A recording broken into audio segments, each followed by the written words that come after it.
Bismillahirrahmanirrahim. Assalamualaikum warahmatullahi wabarakatuh. Yang saya hormati Ibu dosen Andi Apriani dan teman-teman sekalian yang saya banggakan. Perkenalkan, nama saya Putri Kurnia Indah, kelas 2A Prodi PGMI. Pada kesempatan kali ini, saya akan mempresentasikan materi untuk memenuhi tugas ujian akhir semester, yakni struktur tubuh tumbuhan. Tumbuhan merupakan makhluk hidup yang memiliki peranan yang sangat penting bagi kehidupan di bumi. Tumbuhan menghasilkan oksigen melalui proses fotosintesis, menjadi sumber makanan bagi manusia dan hewan, serta berfungsi menjaga keseimbangan ekosistem. Agar dapat menjalankan semua fungsi tersebut, tumbuhan memiliki struktur tubuh yang tersusun dari beberapa bagian yang saling bekerja sama. Secara umum, struktur tubuh tumbuhan dibagi menjadi dua kelompok, yaitu organ vegetatif dan organ generatif. Organ vegetatif itu sendiri terdiri atas 3 bagian, yaitu akar, batang, dan daun. Sedangkan organ generatif itu sendiri terdiri atas bunga, buah, dan biji. Oke, pertama kita akan membahas akar. Akar merupakan bagian tumbuhan yang umumnya berada di dalam tanah. Fungsi utama akar adalah menyerap air, menopang tumbuhan agar tetap berdiri kokoh, serta menyimpan cadangan makanan pada beberapa jenis tumbuhan, seperti wortel dan singkong.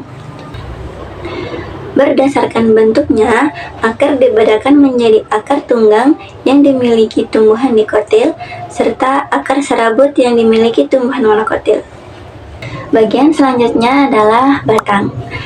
Batang berfungsi sebagai penopang tubuh tumbuhan sekaligus sebagai jalur transportasi. Melalui jaringan xilem, batang mengangkut air dan mineral dari akar menuju daun.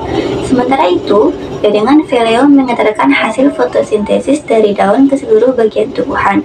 Pada beberapa tumbuhan, batang juga berfungsi sebagai tempat penyimpanan cadangan makanan. Lanjut, bagian berikutnya ada daun. Daun merupakan tempat utama berlangsungnya fotosintesis, yaitu proses pembuatan makanan dengan bantuan sinar matahari, air, karbon dioksida, dan klorofil. Selain itu, daun juga berfungsi sebagai tempat pertukaran gas dan mengatur penguapan air melalui stomata. Setelah pembahasan organ vegetatif, kita beralih ke organ generatif. Organ pertama dari generatif adalah bunga, yang berfungsi sebagai alat perkembangbiakan tumbuhan. Di dalam bunga terdapat benang sari sebagai alat kelamin jantan dan putik sebagai alat kelamin betina. Setelah terjadi penyerbukan dan pembuahan, bunga akan berkembang menjadi buah dan menghasilkan biji.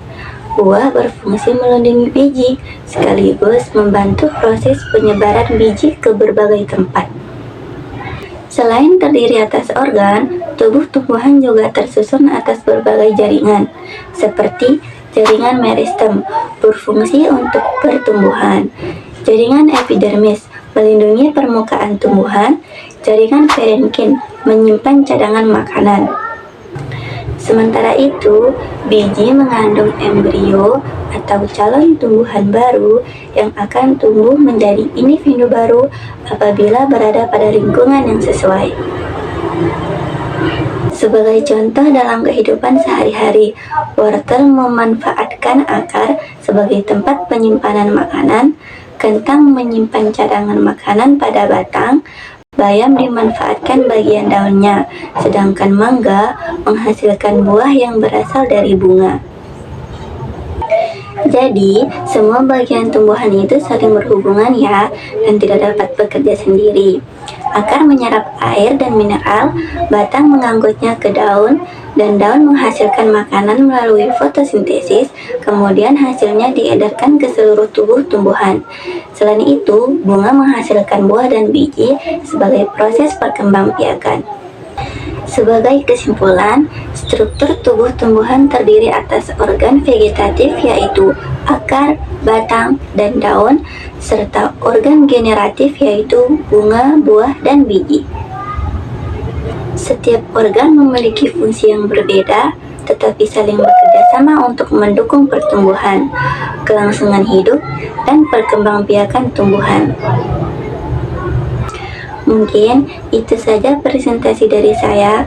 Kurang lebihnya saya mohon maaf. Terima kasih atas perhatiannya. Wallahul muwaffiq wal hadi ila sabilir rasyad. Assalamualaikum warahmatullahi wabarakatuh.